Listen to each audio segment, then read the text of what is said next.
कहा सुब्तकीन के बेटे, पहला सवाल का जवाब। हाँ। सुब्तकीन के बेटे, तूने हमारे वारिसीन के लिए मदद की है। उलमा वारिसीन है। दूसरा जवाब आ गया। और इस तेरे अमल के लिए रोज़े क़यामत मैं तेरी मग़फ़िरत की दुआ करूँगा। तीसरे सवाल का जवाब आ गया।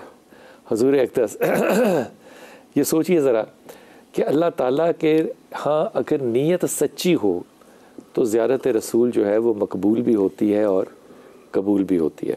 हुज़ूर, ये ख्वाबों का जो सही और सच होना है डॉक्टर साहब, ये कहाँ तक शरई पहलुओं के हदूद में आता है? बिस्मिल्लाहिर्रहमानिर्रहीम। बहुत शुक्रिया, आपकी ज़ियारत अल्लाह ने नसीब की, अल्हम्दुलिल्लाह। देखिए, ये बिल्कुल शरई हदूद के अंदर आता है।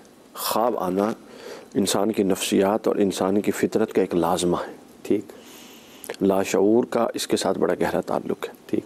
जब आप सोते हैं, बल्कि इमाम गज़ाली अलैहिर्रहमत ने तो बड़ी ज़बरदस्त बात की। इमाम गज़ाली के पास कोई शख्स आया जो बरज़ख की ज़िंदगी का मुनकिर था। ठीक, यानी कि दरमियान की दोज़ख आखिरत का मुनकिर था। वो कहता था इसके बाद कोई ज़िंदगी नहीं है। तो इमाम गज़ाली ने कहा कि क्या तुम्हें कभी ख्वाब आया? उसने कहा आया। क्या देखते हो? कहता जी फ़लाँ फ़लाँ। उसने अपने 10 से ख्वाब सुनाए। फरमाया अगर इस ज़िंदगी में कायम और दायम रहते हुए तुम्हें एक और ज़िंदगी नज़र आ सकती है और इसी वजूद के साथ आ सकती है तो ये हिस्सा अल्लाह ने रखा ही इसलिए है कि जो अहले अक्ल आखिरत और बरज़ख का इनकार करेंगे वो मान जाएं कि अगर यहाँ रहते हुए उसका नज़ारा हो सकता है तो यहाँ से जाके उसमें आप बैठ भी सकते हैं। क्या बात, ठीक हो गया। अच्छा हुज़ूर, ये इतनी डायरेक्ट जवाब सवाल जो है इसमें तो ताबीर की फिर ज़रूरत ही नहीं रही ना। ये एक अलग बात है। ये अहले फ़न जो होते हैं वो डिसाइड करते हैं, चूँकि बाज़ औक़ात ख्वाब कुछ आता है उसकी ताबीर कुछ होती है। ठीक है। फिर ताबीर बताते हुए ख्वाब के औक़ात का मद्देनज़र रखना बहुत ज़रूरी है, किस वक्त आया। फिर ताबीर बताते हुए साहिब ताबीर की किरदार और उसके कारोबार की नौइयत को मद्देनज़र रखना बहुत ज़रूरी है। रिज़्क़ हलाल है। मौला अली के पास एक शख्स आया, एक ताबीर बता दी, वही ख्वाब लेके दूसरा शख्स आया, उसको डरावनी ताबीर बता दी। मीसा में तमार खड़े हो गए कि मौला ये क्या मामला? फरमाया वो हलाल कमाता है, ये हराम कमाता है। तो उसको तो खुशखबरी है, उसके लिए ये ख्वाब और इसके लिए तंबीह है ये ख्वाब। तो ये बात है। और चौथी बात इसके अंदर ये है कि क्या आपकी तबीयत दुरुस्त है? अगर आपको गैसेज हैं, आपके मिजाज में कहीं पे कोई बीमारी है, कहीं पे चिड़चिड़ाहट, सही हालत में देखा हो, हाँ, तो वो ख्वाब है। बीमारी की हालत में ख्वाब नहीं हो सकता। नहीं, ख्वाब हो सकता है। उसकी ताबीर अहले फ़न नहीं बताते। इब्न सीरीन ने मुकदमा पूरा उसके अंदर कायम किया। इमाम इब्न हाज़म हम्बली 2 किताबें हैं तारीख़ में, मुस्तनद तरीन किताबें, एक इब्न सीरीन की और एक इब्न हाज़म हम्बली की, और इन दोनों ने 80% मवाद इमाम जाफ़र सादिक से मनक़ूल किया। बिल्कुल ठीक। ठीक है।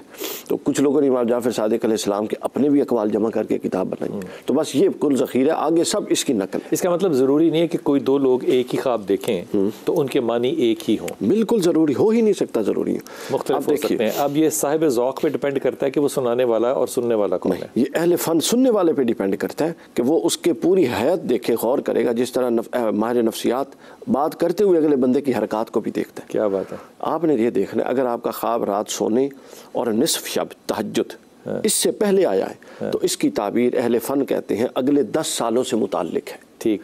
ताबीर जो होगी वो एक अलग मसला है, लेकिन ताबीर के वक़ू का जो दौरानी है वो अगला 10 साल है। ठीक। अगर निसफ शब यानी आम तहज्जुद और फजर 12 बजे से लेकर तहज्जुद यानी 3 साढ़े 3 के दरमियान आए तो इसका दौरानिया अगले 10 माह है।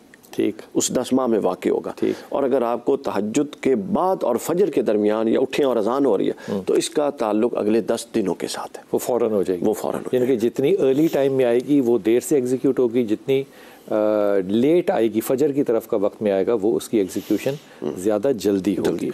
अब जो अहले फ़न में सबसे ज़्यादा अहले फ़न से मुराद है वो आइमा इकराम, वो नहीं जो अहले ताबीर जो ताबीर कर सकते हैं, ताबीर के फ़न, और ये बड़े गिने चुने लोग ज़्यादा नहीं है। हाँ। अच्छा, और जो दिन के सबसे ज़्यादा जो बिलाल इख्तलाफ है वो दिन के ख्वाबों से मुताल्लिक है। ठीक। कुछ आइमा तो कायल ही नहीं है कि दिन के ख्वाब की कोई ताबीर होती है।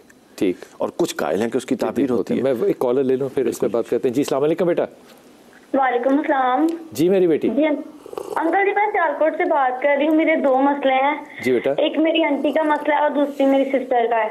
फरमाइए। अंकल जी, बात यह है कि मेरी आंटी का मसला था, वो आपने हमें बताया था कि उनको रसोली का प्रॉब्लम है। अच्छा। तो वो उनका इशू सॉल्व हो गया है। अच्छा। तो आप काइंड हमें ना उनके लिए कोई वजीफा बता दें। उनकी औलाद नहीं है, 10 साल हो गए माशाल्लाह ताला की शादी को। आंटी का नाम क्या है?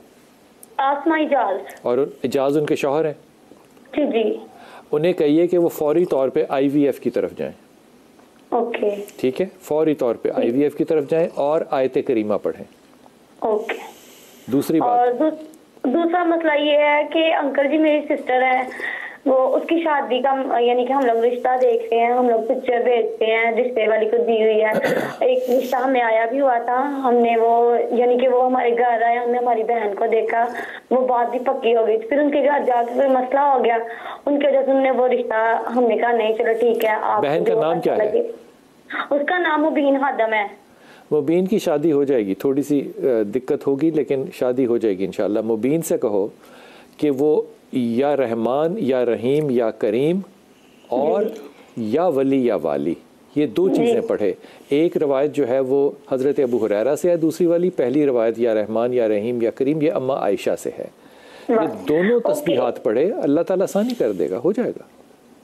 हेलो अंकल जी, एक बात ये है ना कि वो थोड़ी सी प्राइवेसी में आपसे बात करना चाहती हूँ, तो हम लोग ऑनलाइन ये बात शो नहीं कर सकते। बेटा मजबूरी है ना, इस वक्त ऑनलाइन ही है, हम क्या कर सकते हैं। फिक्र ना करो, अगर कोई शादी की जगह है जहाँ वो करना चाहती है तो उसका नाम बता दो। नहीं वो बात नहीं है। हाँ, असल में ना मेरे बाबा की ना हाइट छोटी है। तो हो, शादियों का इन चीज़ों से ताल्लुक नहीं होता, अल्लाह ने मुकद्दर लिखा होता है बेटा।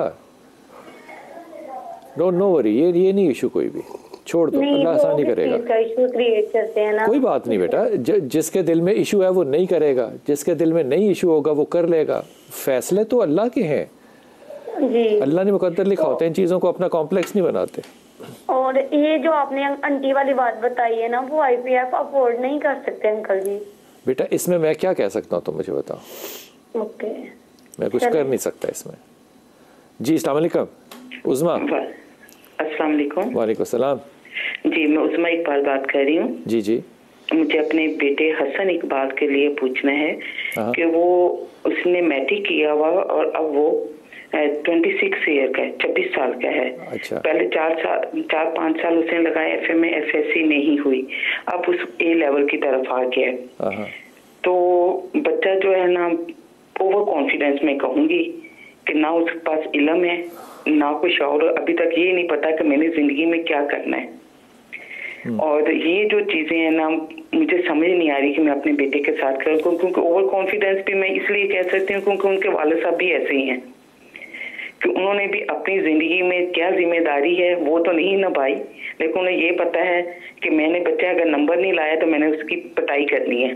लेकिन अगर बच्चे की स्कूल, आपका नाम क्या है? उज़मा इकबाल।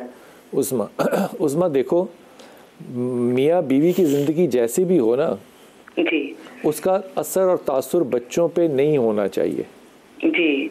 ये किसी को कहना तू तो गया ही अपने पे होते हैं, ये बुनियादी तौर पे बड़ी नेगेटिव बात होती है। हालांकि गया तो वो बाप पे ही होता है, लेकिन बड़ी नेगेटिव बात होती है जी। अब इन प्रेशर्स के साथ जब बच्चा मैट्रिक कर गया, मैट्रिक में कितने नंबर थे उसके?